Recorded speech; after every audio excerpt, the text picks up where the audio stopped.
This interview is with Alonzo Coleman, Hampton University graduate and former Dallas Cowboys running back. My name is Ernest Richardson, and we're sitting in Alton, Virginia, with Alonzo Coleman, number 30, running back for the Dallas Cowboys. Welcome. How you doing? We know that you have a couple of tattoos, Yeah. and some of them have something to do with the Lord, don't they? Yeah. Tell us about that. Well, I got a couple of tattoos. The only one I got one on my chest that say God's child. And like I say, I feel like God is a big part of my life.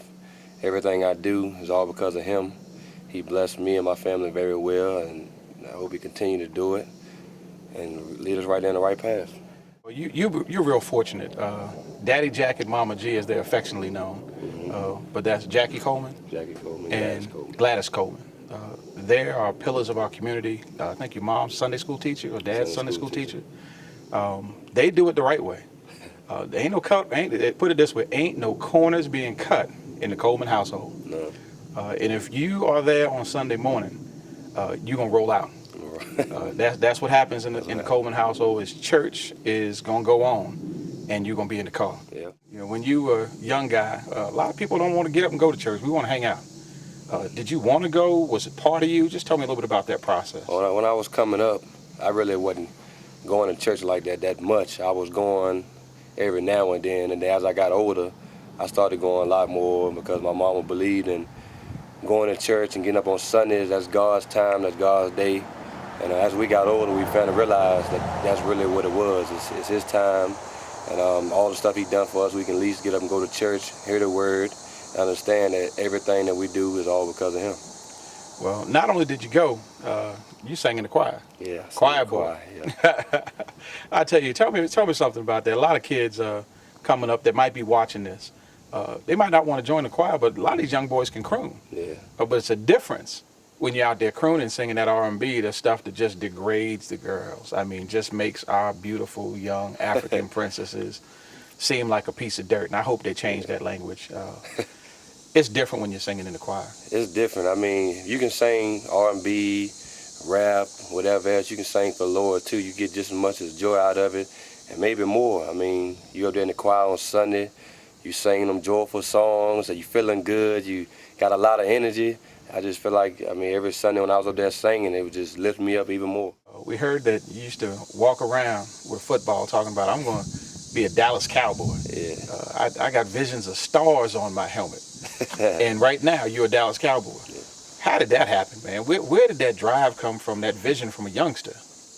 Well, I used to play backyard football a long time ago, and I used to be in the backyard, and me and my friends used to play, and one day he said, man, you should play football. I said, man, I ain't playing no football. And then one day, next thing I know, the Pee Wee coach came up to my house and said, son, you want to play football?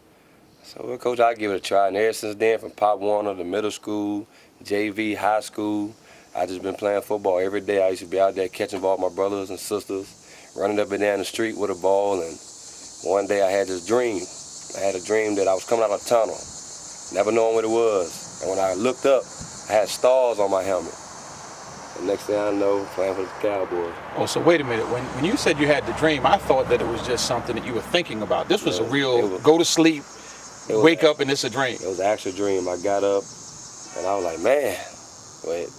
That was as far as it went. As soon as I got out of the tunnel, I ain't want no snaps or nothing. As soon as I opened my eyes, I was like, man, woke up. Peer pressure. Was it easy for the guys to get you to step out your box and do things you didn't want to do? Peer pressure. I mean, sometimes peer pressure is a big part of life. I mean, that's with everybody, even now. But like I said, the household I came out of, I was strong, so I ain't let people bring me down to where they was at.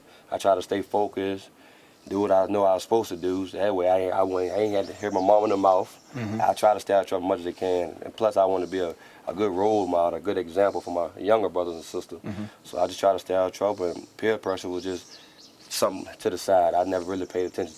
Let's talk about haters. Everybody has a hater. Some have a bunch. When you're doing well, people don't like it. Some folks applaud you, but some of them behind your back, they're saying, man, he really ain't all that. How did you deal with the haters from middle school all the way up to professional athletics? Haters. Well, the way I look at it, I always looked at haters like this. If you don't have haters, you're not doing anything. I I mean, if you got haters, the more and more you got, that means you're doing something good. Somebody want to be like you. Ain't nothing wrong with somebody want to be like you. You should want to be an example, a role model. But you got the ones out there that's really not pulling for you. Them the ones that's haters. Them the ones you got to use every day when you don't want to wake up. You don't want to go hard. You say, man, I need me another hater today. I got to go get it. That's the way I look at it every day. Okay. Well, everyday life is a struggle. So when I look at it, if I'm behind and I'm trying to get where somebody else is, I'm gonna work my way up there. When it's dark and can't nobody see you, I'm working. That's where I feel about it. That's why I be telling my brothers and my sisters, when people can't see you, they still watching, but they can't see you. There's eyes everywhere, but they don't see you all the time. So the time they don't see you, that's when you should be out there working till you get tired. Now, I heard you used to run your neighborhood. When you was a high school or middle school, you used to have to get up in the morning and run around the neighborhood. What was that all about? You could run in practice. Yeah. Wasn't that enough? I just wanted to do a little bit extra. I want to do more than the average man was doing. Because if I was doing the same he was doing, and then we would be the same. I want to be a little step further than him every day. So I get up in the morning, run around my block. I run around my block before it get dark, run a couple hundreds, and just every day, whatever I can do extra, I try to do it. Keeps Alonzo Coleman moving. How do you keep it moving? Every day I wake up, I mean, it's like my family, first of all. My family, they always had my back, and we always been real tight. Mm-hmm. I look at it as every time I think about my family, I can go a step further. You already know God is a big part. He's the first part of it. Right. He the M in motivation. Wow. So then it's my family, and you always gotta have a piece about yourself too. But I never really could do it like that. It was always, if I was thinking about my family, I can go a little further. Now, some folks think you're cocky. I know you're confident. Mm-hmm. To the guys out there that are participating in sports, or the debate team, or the robotic team, something academic, everything's not sports. How do you talk to them about being cocky? I don't think anything's wrong with it. I think it's more confidence. But is it easy to achieve without believing that you're the best? Well, this is my definition of cocky. When I think about cocky, I think about if you feel like you can do something and you know you can do it, then that ain't being cocky. That's been, like you said, being confident. Every day. I mean, if you don't feel like you can do it, you don't need to be doing it. If you don't feel like you got in you to do it, you don't need to be doing it. So it's easy to sit back and say, well, I might be able to do it. So you lost already just because of what you just said or what you thinking through your mind. If you get up every day, go out there and say, I'm about to take this job. I'm going to go ahead. He can't mess with me. That ain't being cocky. That's being confident. I'm going to go out here. I'm going to win today. And I'm going to go home and have a good day. And get up the next day and do the same thing every day. If you don't think like that, you ain't going to advance in life. That's what I think about everyday life. I'm going to go out there. I'm going to get it. And man, not going to come easy. So I'm not going to already set myself to fail. Well, we appreciate the time you've taken. It is a blistering 100+ degrees out here. We had 3 umbrellas we under, wiping with towels, drinking drinking apple juice. You have to get on a plane tomorrow. We appreciate this because this is your downtime. We know that this is the last little bit of Alton, South Boston you get to look at. Last little bit for a while. And I know you want to get out there and take a look at it. So thank you for stopping by. And young people, this young man, he's a country boy. Country boy. Loves to fish, loves to laugh, stays smiling all the time, loves to win, doesn't like to lose. But most importantly, he loves the Lord.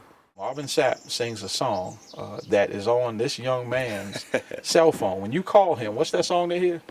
Never would have made it. And that's Never Would Have Made It Without You. Without you.